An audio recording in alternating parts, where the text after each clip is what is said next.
All right, it's a little after 2. I'm gonna go ahead and begin. First of all, welcome everybody. Again, we're glad that you're here. This is the third one of these presentations that we have done. We did last Tuesday night and had about 90 people connected or signed, or 90 connections, had more people than that, obviously. And then had about another 40 on Thursday night, and looks like a little smaller group today, but we are glad you're here, glad you're taking some time so we can share this really important information with you. Just a couple of kind of ground rules today that would be helpful. First of all, if you'd stay muted until the discussion time at the end, that'd be really helpful. It'll let me kind of get through the presentation, and then we'll have plenty of time for your questions. If you want, during the presentation itself, if you want to post some questions or comments or concerns in the chat, that would be awesome. We will download and save that chat transcript and make that available for the board and for the committee to see, so they can see your comments and your questions as well afterwards. So please go ahead and put those questions or comments, concerns in the chat. We really want your feedback. That's why we're doing this. We're doing this to not only let you know where we're at in this process, but to get your feedback, and it's really important. Your opinion is really important. To that end, at the very end, we are going to do a couple of short surveys. Asking a few questions about your reaction to the presentation, or how you would see things moving forward. So please make sure you stick on at the end. We'll take some questions first, and then after we've taken questions for a little bit, we'll get those surveys done. And we, again, would really value your opinion for that in the end. Before I get into the presentation itself, I do want to just say a quick thank you to the committee, the building committee that's been working on this.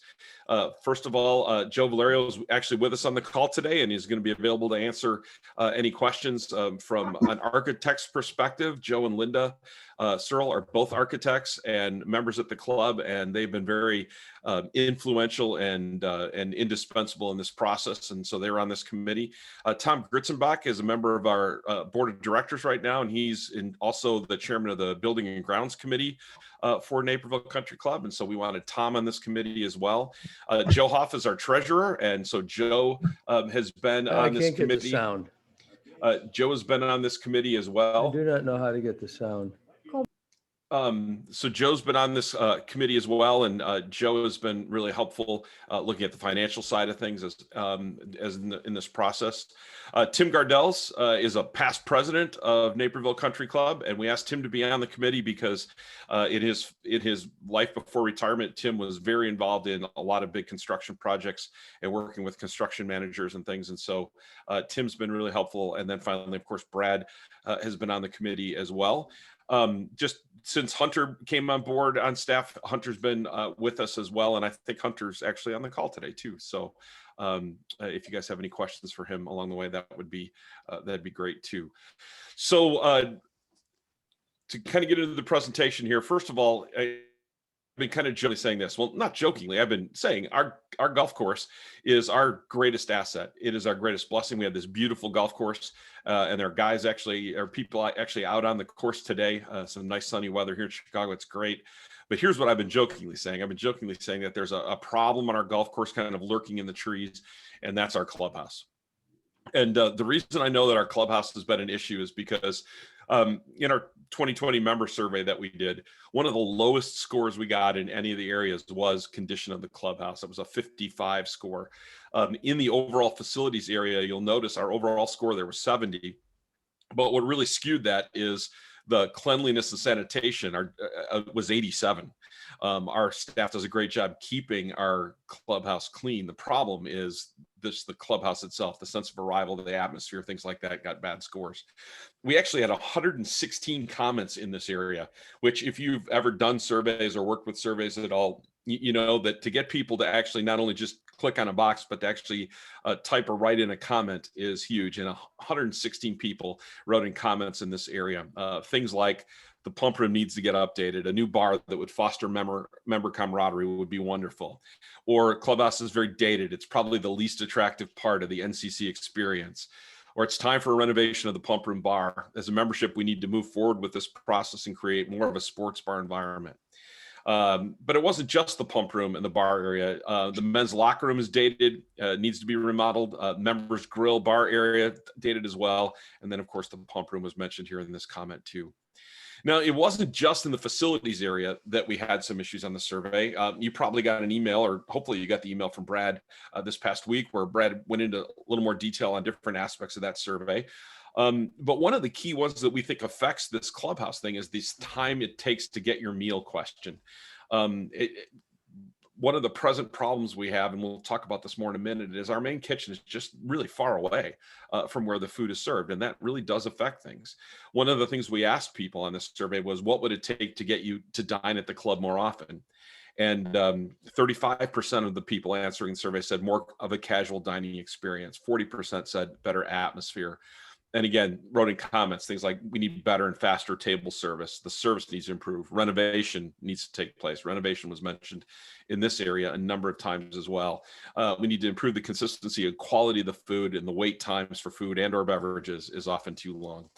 So the board of directors, our building committee would argue, I would argue, now's the time for us to do something about our clubhouse. And I'll share a little more on this, loop around back to that at the end of the presentation. So what are the problems really with our clubhouse? Well, first of all, we've got a men's locker room that is falling. The bathrooms are literally falling apart. I was at the course a few weeks ago for a meeting, and I went in the men's locker room to the bathroom, and I pulled out with those little things that has the trash in it, and it literally came out in my hand, the whole thing. The locker room, the bathrooms are falling apart. It's dated. We need to do something with that locker room. The dining areas, we have too many of them. They are dated. We have a very small bar. Poor connection to the outside. I'll talk about that more in a little bit, but the dining areas really just don't work very well. There's no volume, okay? The patio, we have this beautiful patio. The problem with that is, when you think about it, between the member grill, the pump room, and the grill on the green, there's one doorway to get to the patio, and that's through those two small doors that are in the pump room itself. So even though we have this great patio, when you actually take a look at the connection to that patio from the main eating areas, it's virtually non-existent. And again, I mentioned we have a problem with the kitchen. It's big, it's huge. It was really created more for banquets than it is for member dining. It's too far away. When we did the original clubhouse renovation that built this kitchen, I've been told by a few of our members now that were around at the time that what membership was told is the reason the kitchen was going there is because the banquet business was really the main focus, where they wanted us to put our focus, because that was going to be really helpful to the club. Well, that's just not true. And so we have this big kitchen that's too far away. And then we also had this secondary kitchen, or the smaller food prep area in the members grill. And you've probably experienced this. You order lunch in the members grill, and Brian's making your burger there, but the fries are coming from the other kitchen. And so Lisa, or whoever it is that's in the grill waiting on you, when your burger's ready, has to go all the way to the other kitchen to get your fries. And in the meantime, somebody else comes in off the course and sits down, and then they're wondering where Lisa is. How come she's not there to take their order? It's a huge problem. We have a men's restroom that is near the banquet area that is too small. It's not up to code. And if we do anything in that area, we're going to have to do some work to increase the size of that restroom to add some additional stalls in there. And we have our staff doesn't have good office space. I mean, if you've been in Brad's office, there's no window. Basically, he's right next to the kitchen, and you can hear what's going on in the kitchen. Atusa's office isn't really an office. It's a closet off the hallway outside the pro shop. And we actually have staff that have their offices in the basement because there just isn't enough office space. So we have an office problem there as well. And just overall, when you look at our clubhouse, the whole thing is dated. There's a poor connection to the outdoors. There's fragmented space. There's unused space. We really need to address this problem. So what are the solutions that the committee and the board have come up with? Well, first of all, we already have some solutions that have happened on the outside, the exterior. We had a new roof this past year, new bricks and trim. New gutters and downspouts. The only thing left to do on the outside is we've got to do something with the bricks and the trim. It's amazing how bad the bricks look as soon as we put our new roof on the building. And so we have to do something with that. And so that's about $45,000 to finish the exterior of the clubhouse. We need to redo the men's locker room, basically gut the bathrooms and totally replace the bathrooms. New carpet, refinishing the wood, things like that. By the way, as we've been talking about this, we've become aware that there are some things that need to happen in the women's locker room as well. That's not included there, but we're certainly looking back at that. But another thing that's not included, I just want to make sure that you're aware of, is there's been some talk about taking out that storage and sauna area that's in the northeast corner of the locker room and doing like a little men's lounge area there. That is certainly possible for us to do, but that is not included in the scope right now.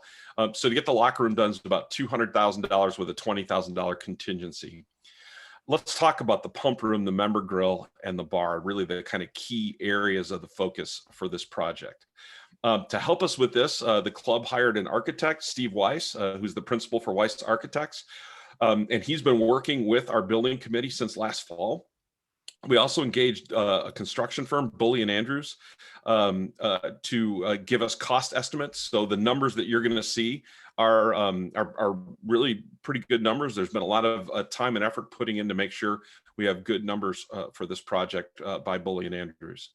By the way, just quick mention, Bully and Andrews right now are finishing up a clubhouse project at Chicago Golf Club. So they certainly have a lot of experience in the private club area. So let's talk about what we would do. First thing is to create a new kitchen space in our existing bar space. The food prep that would happen in the mornings and things would still happen in our main kitchen. But when it comes to any kind of dining service for members, all the actual creation of the meals and plating of meals would happen in this new kitchen that would be locating where the existing bar is. The advantage to this is obvious. Putting the kitchen right there where the food is going to be served dramatically cuts down on the time it takes to get those meals from our existing kitchen to where they're served. Excuse me. I'll talk a little bit more about that kitchen in a minute, but this would be what's called an open kitchen or a display kitchen, or and I'll show you what that means in a little bit. Obviously, the biggest new feature here is this new bar that would be right in the center of the pump room with great views towards the course. Speaking of great views towards the course, we would take that wall that has the two smaller doors in and a lot of windows around it, and instead put a collapsible wall there that would allow us to open up the pump room to the patio space when the weather warrants it, and would just provide much better views even when that wall is closed to the patio. These are the walls of the existing member grill. Those two walls would go away, expanding the pump room area, and a new wall would be created a little further to the west, and that wall would be collapsible also, so that wall could be closed most of the time. But when we have a big event like the invitational or the opening cocktail party, things like that, that wall could be open, just expanding the space even further. When all is said and done, we have about the same amount of dining and seating space in the pump room and in the member grill. One of the reasons that is because we're gaining some space because you don't need a bar or food prep area in the member grill anymore. And in fact, not only do we have about the same amount of dining space, but we're adding in some lounge space again. It used to be that the pump room was mainly lounge space. It wasn't dinner service, table service, but it was mainly lounge space. But we've really lost that now as people have wanted to eat in the pump room more. So this would give us a chance both in the front of the pump room along the circle drive wall there, and in the member grill to have some more casual lounge space. So if you get done golfing and you don't necessarily want to sit around a table and have lunch, you'd have some more comfortable seating that you could sit in. By the way, in the member grill, in this lounge space, there'd be a number of big TVs up on the wall. So would still get a chance to watch sports and things like that in there, as well as TVs around that area above the bar in the pump room. So Steve Weiss has helped us think through a little bit about what fit and finishes might look like in these rooms, just to kind of give you a sense of that, really tying into this idea that we have this beautiful rolling prairie of a golf course and trying to kind of key into that prairie feeling. So those kinds of colors and things like that, this just gives you a sense of what might be used in the area. Here's another picture that gives you, or a group of pictures that gives you a sense of the changes in the windows that we'd be doing. One of the things that Steve has helped us see is that our existing windows in that space, the panes are very small. The lines between the panes are very large and light in color. And as a result, when you look at those windows, you primarily see the panes. Our goal would be to get new windows in there that have much larger panes, smaller black lines defining those panes. So basically the windows disappear and you're looking through to the course and to the patio rather than looking at windows. You also on the left there see what that folding wall would look like, that nano wall as it's called. Be basically a window wall that would fold back and give you a chance to be able to see or move directly to the patio. This gives you another sense of just kind of the feel to the spaces. But if you look in the bottom left-hand corner here, you'll see that's the kind of kitchen we're talking about. So an open kitchen, or I've heard it also called a display kitchen. You'd be able to see chef and his team back in there preparing meals. It adds some excitement to the room. It adds some great aromas to the room, and would be helpful. A couple people have asked about sound. One of the things we are doing is, as you know, as it is, if you get enough people in the pump room right now, it can get noisy in there. But we are bringing an acoustician in to help us with the acoustics in the room as well. And we're not really concerned that the open kitchen concept would add too much sound into the room as well. Of course, key feature is going to be that bar that's going to be in the middle. This gives you just a little feel or flavor for what those might be like. Again, differences here is we would make sure that there were televisions above the bar, unlike those ones that you see in these pictures. So this gives you a sense of maybe what it might look like if you were coming down the hallway from the pro shop and walked into the pump room. This kind of gives you an artist's conception of what it might look like. As we move closer to asking the members to approve something later in May, we'll have much more photorealistic drawings to show you so you have a better sense of what it would look like. But this just gives you an initial idea. You can see where our existing bar is. There's that open kitchen where food would be prepared. You can again see that nano wall and get a sense of the scale of that leading out onto the patio. And of course, you see the bar there in the center of the room. Shifting to come in from the other side. So if you're coming in from the banquet or from the office side, you walk in again, this gives you a sense of what the room might look like from that perspective. Key thing to notice here is right now we have that collapsible wall to the member grill open. So you can kind of see where that space would open up into the member grill as well if we wanted to have that wall open. So what's all that going to cost? The estimate we've gotten from Bully and Andrews on the cost of that would be about 1.5, so about $1.5 million.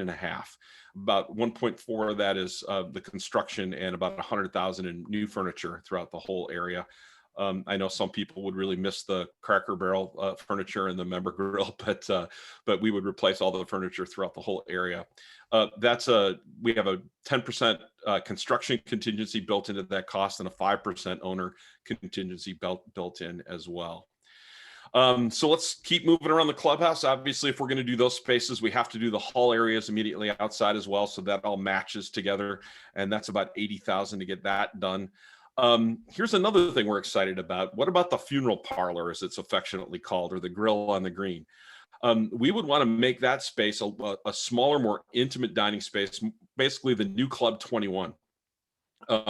So new finishes, furniture in there, give it a more of a club feel in that room. So if there are people that don't want to eat in around the bar area, they'd have another place that they could eat. And another key there is we want to improve that connection to the patio as well. So if you remember in that room, there are those 3 large window bays. Those would become actually doorways to the patio that could be opened up and have access to the patio through that room as well. I mentioned before, if we do anything down there, we're going to have to bring that men's bathroom up to code. So it has to get expanded slightly into the existing grill on the green, adding a few stalls in that area. That's about $120,000 project to get that done.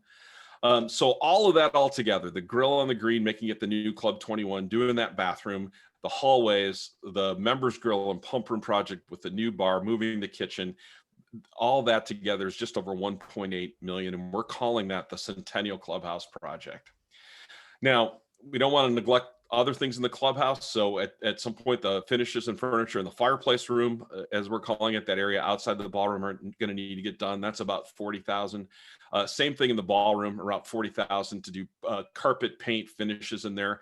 We're not talking about any kind of major expansion to the ballroom or raising the ceiling or anything like that. The ballroom's a great thing for us to use for member parties and things like that.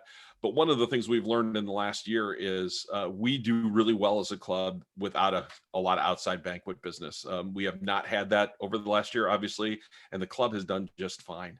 So we don't see that as a major emphasis for us moving forward.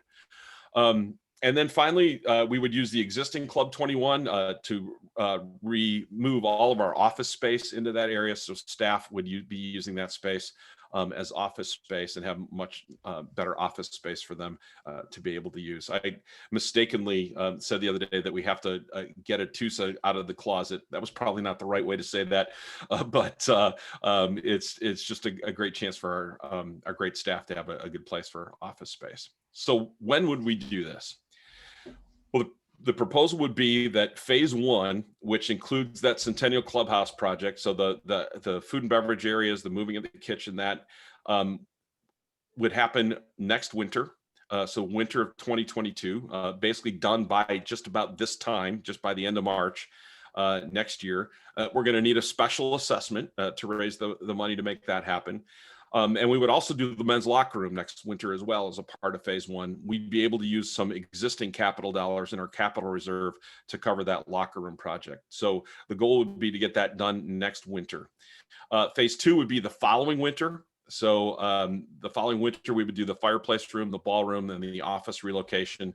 Those three things together, somewhere in that $120,000 range. And again, we'd be able to do that all with the existing capital in our existing capital reserve account as well. So all of it all in, phase one and phase two is about a $2.2 million major project to take care of our clubhouse. We would need to do a special capital assessment this coming summer to get the cash together to get that project done this winter.